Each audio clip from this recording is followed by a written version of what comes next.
guys, welcome back to our channel. இன்னைக்கு ஒரு book back பண்ணலாமா? வாங்க வீடியோக்குள்ள போலாம். அதுக்கு ஃபர்ஸ்ட் A4 ஷீட்ல இந்த மாதிரி பென்சில் ஷேப்ல கட் பண்ணி எடுத்துக்கோங்க. இப்போ ஐஸ்கிரீம் ஸ்டிக்ல இந்த மாதிரி கம் போட்டு இங்க மட்டும் ஒட்டிக்கலாம் நம்ம.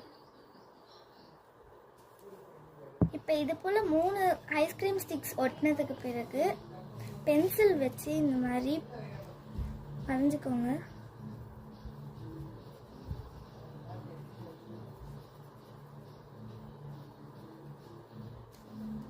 இப்போ ஐஸ்கிரீம் ஸ்டிக்ஸுக்கு கலருமே அடிச்சுக்கலாம். ஐஸ்கிரீம் ஸ்டிக்ஸுக்கு கலர் அடித்து முடிச்சுட்டா புக் மார்க் ரெடி. இப்போ புக்கில் நான் வச்சு காமிக்கிறேன். இதை பாருங்கள், பார்க்கவே எவ்வளோ க்யூட்டாக இருக்குன்ட்டு. இந்த ஐடியா பிடிச்சிருந்துச்சுன்னா மறக்காம நம்ம சேனலுக்கு லைக் பண்ணிட்டு சப்ஸ்கிரைப் பண்ணிடுங்க. தேங்க்யூ ஃபார் வாட்சிங்.